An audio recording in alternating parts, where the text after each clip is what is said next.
Est-ce que vous saviez que le tabac existe depuis longtemps et qu'il est utilisé depuis de très nombreuses années? Aujourd'hui, tout le monde sait, ou presque, ce qu'est une cigarette. Mais par contre, peu finalement savent d'où vient la plante de tabac ou encore quelle est son histoire. Initialement, c'est une plante sud-américaine qui va traverser l'océan Atlantique lors de la découverte des Amériques et qui va être utilisée notamment par la reine Catherine de Médicis au XVIe siècle en France.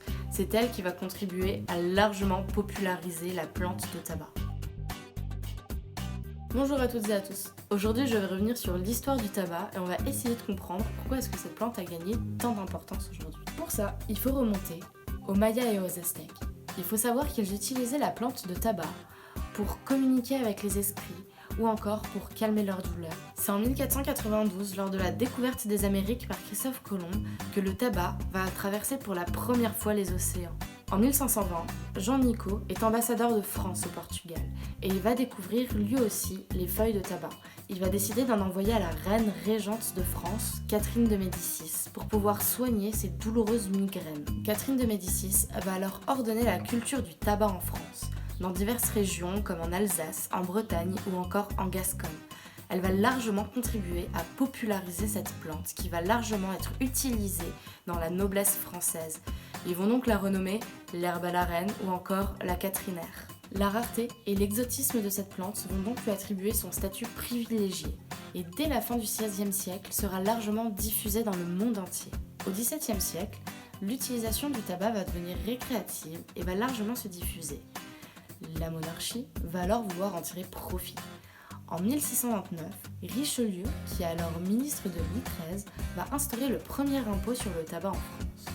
Au XIXe siècle, la révolution industrielle va venir transformer la commercialisation du tabac.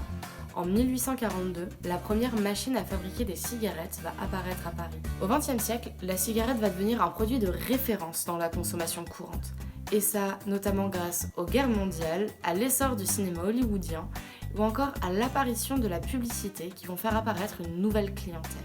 Il va y avoir de plus en plus de personnes qui vont faire la promotion du tabac, comme notamment les femmes, les enfants ou encore des sportifs. Il va falloir attendre le tournant néolibéral des années 90 pour que l'État français se désengage du SIETA, c'est le service d'exploitation de l'industrie du tabac et des allumettes en France.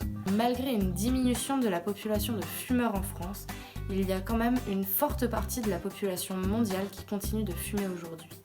Il y a 15 milliards de cigarettes qui sont vendues chaque jour par les industries du tabac et 744 milliards de dollars de recettes par ces industries-là. Malgré les campagnes de sensibilisation et les politiques anti-tabac en France, la cigarette est aujourd'hui encore considérée comme un produit de première nécessité. Merci à toutes et à tous d'avoir écouté cette vidéo. Si jamais vous l'avez aimée, n'hésitez pas à la liker et à la partager.